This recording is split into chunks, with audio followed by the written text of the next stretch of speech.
और उधर अमेरिका के अखबार वॉल स्ट्रीट जर्नल की एक रिपोर्ट में इजराइल पर हमास के हमले को लेकर बड़ा दावा किया गया है। बताया गया कि हमास ने एक हफ्ते पहले ही इसकी प्लानिंग लेबनान की राजधानी बेरूत में कर ली थी।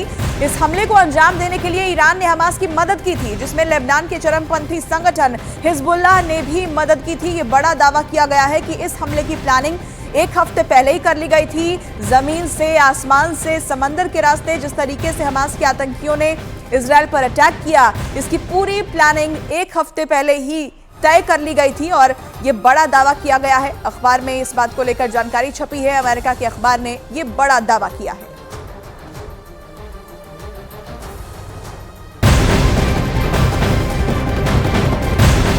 इजराइल ने 1973 के बाद पहली बार युद्ध का ऐलान किया है। इजराइल की कैबिनेट ने 1973 में योम किपुर युद्ध के बाद पहली बार आधिकारिक तौर पर जंग की घोषणा की है।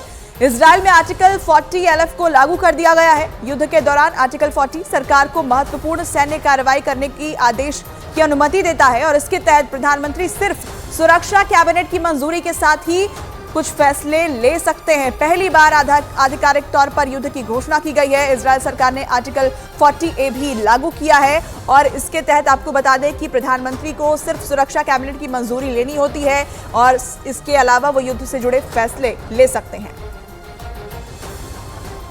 1973 में इजराइल पर मिस्र और सीरिया के अचानक हुए अटैक के करीब 50 साल बाद शनिवार को हमास के आतंकियों ने इजराइल पर बड़ा हमला कर दिया। शबात यानी यहूदियों के छुट्टी वाले दिन हुए इस हमले की किसी को भी उम्मीद नहीं थी। 1973 को हुई इस लड़ाई को अक्टूबर युद्ध, पहला अरब इजराइल युद्ध या फिर योम किपुर युद्ध के नाम से जाना जाता है। इस लड़ाई में सीरिया ने गोलान हाइट्स और मिस्र के सुएज नहर की तरफ से हमला कर इजराइल में दाखिल हुए थे और वहां अटैक किया गया था। इजराइल ने अमेरिका से मदद मांगी थी तो सोवियत संघ मिस्र और सीरिया के पक्ष में आकर खड़ा हो गया, जिससे जंग और भी ज्यादा भीषण हो गई। कई दिनों तक चले इस जंग में इजराइल को सिनाई प्रांत से अपनी सेना को पूरी तरीके से हटाना पड़ा था। इसके अलावा आपको ये बता दें कि शनिवार को भी हमास के लड़ाकों ने अल अक्सा स्टॉर्म ऑपरेशन शुरू किया, जिसमें इजराइल में बड़ी तबाही मची, बहुत सारे लोगों की जान गई। अल अक्सा स्टॉर्म ऑपरेशन शुरू कर हमास ने फिलिस्तीनियों से इस ऑपरेशन में शामिल होने की अपील भी की।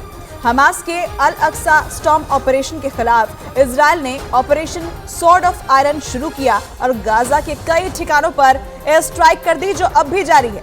इजराइल और हमास युद्ध शुरू होते ही लेबनान के चरमपंथी गुट हिजबुल्लाह हमास के समर्थन में आ गया और उधर इजराइल और फिलिस्तीन युद्ध पर दो गुटों में बटे कई देशों के बीच अमेरिका इजराइल के समर्थन में खुलकर आ गया है और अब सैन्य मदद की तैयारी भी कर रहा है।